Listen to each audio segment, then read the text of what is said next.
hadduu guursan lahaa gabar wadan kala joogta ama aan garanaynin maxay ka dhintaa gabar saaxiibada aniga ah ayuu guursaday ta ka xun ma jirto saaxiibadaas oo maxaa ninka jaalad guursanaysa haddana aad ogeyn isaga markuu ku soo wacana uu ku leeyahay xabiibti macaani oo ku jeclahay qisadani waa dhab waxaana inoo soo diray gabar magaceeda inoogu sheegtay Rayaan oo ku nool magaalada Jigjiga waxay tiri miyaan dhaxal u yeeshay inaan ku dhibtoodo jacaylka haddaba daawadayaal intaan qisada Rayaan guda gelin aan bal sidaad inooga barateen hal iyo laba ka xuso ama ka soo qabta saaxiibadii ugu saameynta badnaa channelkeena Aayaha Nolosha TV toddobaadkii tagay iyo fikradihii ay ka dhiibteen Nimco Bashiir oo la talinaysa Suhayb oo ah wiil qiso noloshiisa saameyn ku yeelatay in la wadaagay ayaa tiri waad iga ilmaysiisa runtii alle ha ku dhaafo Nimco waa gabar lagu soo diray waxaana mahadsanid leeyahay bay tiri bahda Aayaha Nolosha TV oo ah wehelka qalbigayga xilajano ayaa iyana tiri jacaylku waa waxa ugu macaan ee la haysto waana waxa ugu qaraar hadii la waayo asad ayaa yiri wallahi qisadan oo kale aniga ayay igu dhacday saaxiib iska ilow halka markay maraysa ayaa Igraan Aragsan oo ka daba timid iyana waxay tiri waan ka xumahay dhibka kugu dhacay aboowe sorry haddaba waxaa la arkaya Suhayb oo qaybta gaarka ah ee ribalayga u galay asxaabta Aayaha Nolosha TV ugana mahad celinayo talooyinka iyo tusaalooyinka ay siiyeen haddaan si aan baqaado qisadii jacayl ee Rayaan waxay tiri wiil aynu iska baranay aalada ay bulshada ku xiriirta ee Facebook ayaa xiriir jacayl ina dhex maray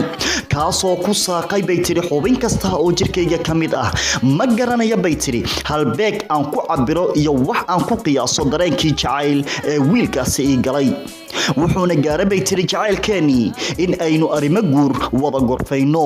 haddaba muddooyinkii dambe waxaa aad ugu soo badanayay Soomaalida dhexdeeda xiriirka jacayl ee baraha bulshada ku xiriirta internetka ka bilowda oo caalamka muddo dheer ka soo jiray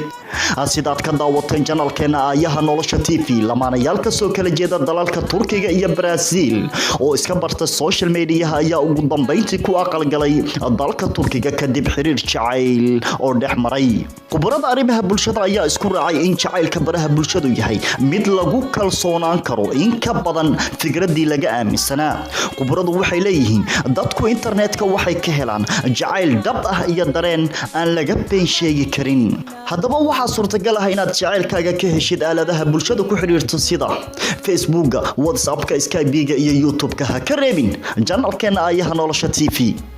wiilku wuxuu joogay bay tiri dalka Mareykanka waxaana wada soconay bay tiri muddo 4 sano ku siman muddadaasna waxay tiri marba marka ka dambaysa waxa ugu sii siyaadayay jacaylkan u qabay waxaynu ku heshiinay bay tiri in aynu guri wada yagleelno waxaana isbartay bay tiri xitaa waalidkay iyo waalidkiis oo way wada hadleen si ay uga wada manaaqishoodaan arimaha guurkeena wayna ballameen aniguna waxaan bilaabay bay tiri inaan arinta la wadaago asxaabtayda iyo dariska si maalinta arooska ay inoo la dabaaldegaan waa tabintii shaacir haddaba daawadayaal si aad uga bogataan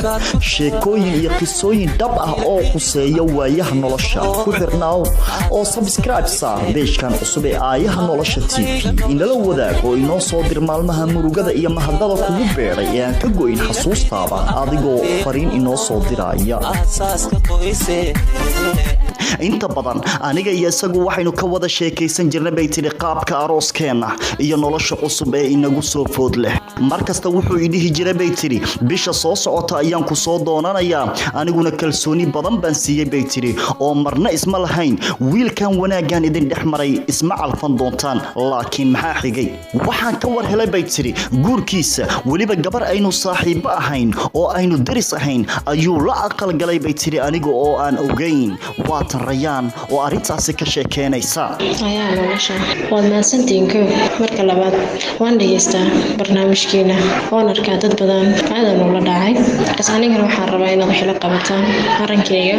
ayaa idin soo bandhigay maadaama aan arkay dad badan oo arin aniga iga daran loo soo bandhigtay waxaan rabaa in aniga arankaygaas wax la igala qabto dadkaas in arankayga ay la taliyaan rabaa waxaan dhacday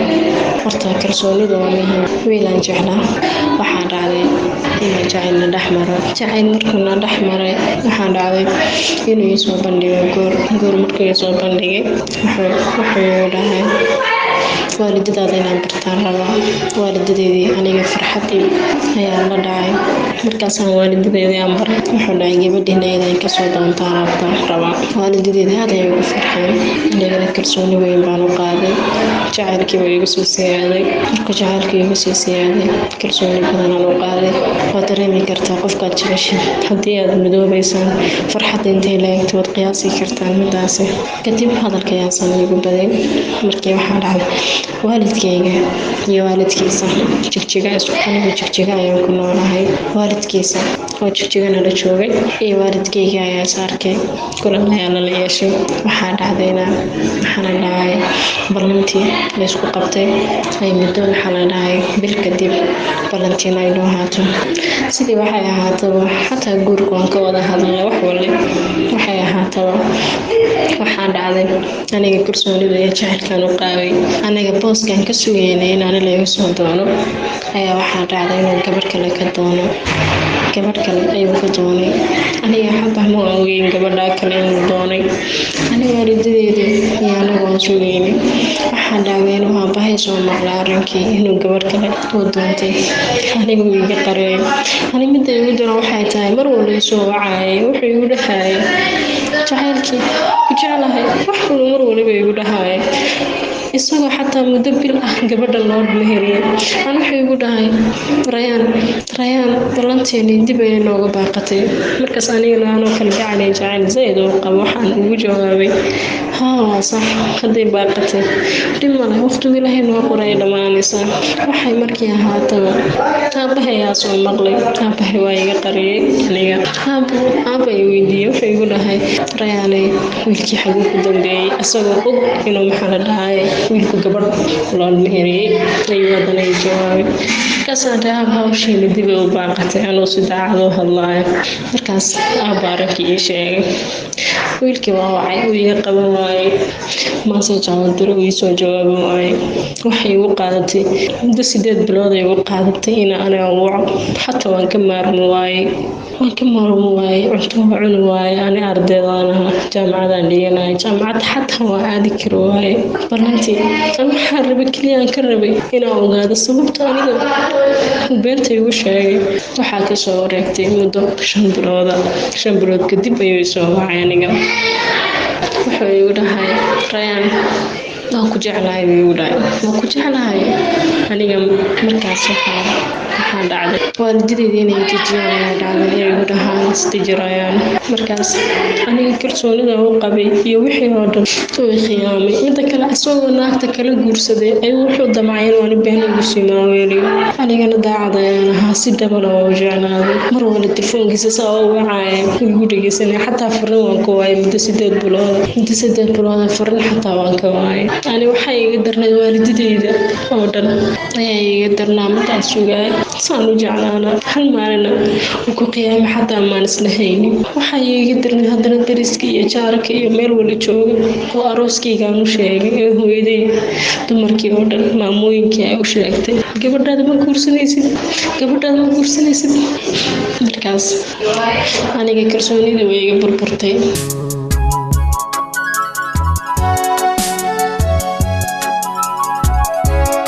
hadduu guursan lahaa gabar waddan kala joogta ama aan garanaynin maxay kaa dhintaa gabar saaxiibaday aniga ah ayuu guursaday gabadha aniga saaxiibada ayuu guursaday markaasay gabadha iga qarsa aniga way tiri iima sheegin xataa ha u sheegin uu dhahay xataa inay soo guursadaan iima sheegin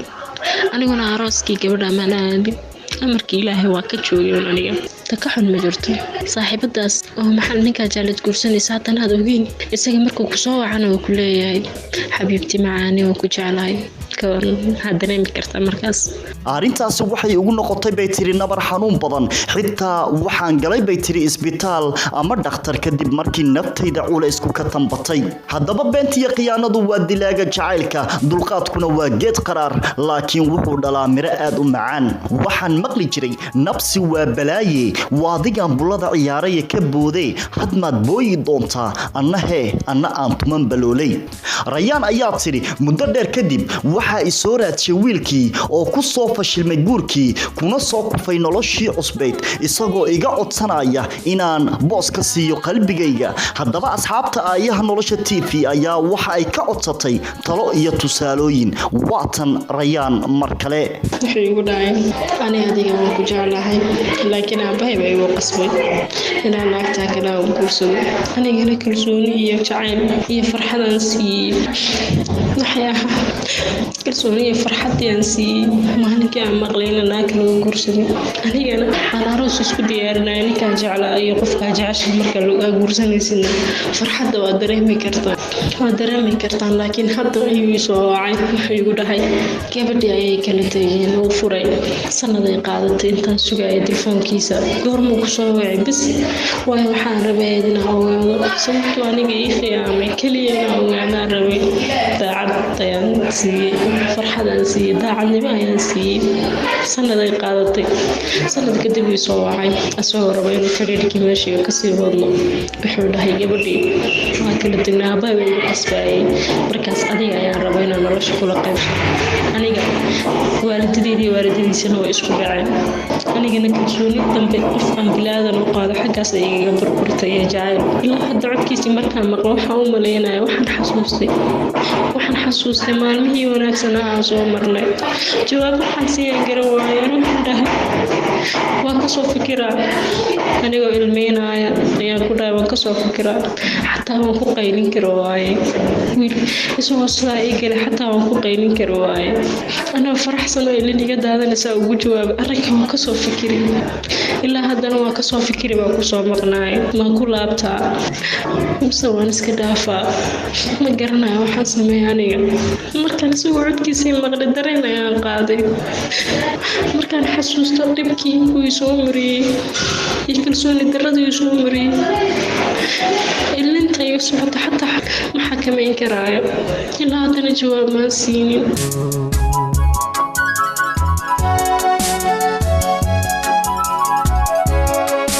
jacayl sida loo abuuro way fududahay sida loo burburiyana way fududahay kalsooni iyo qalbi jabay sida loo soo celiyo way adag tahay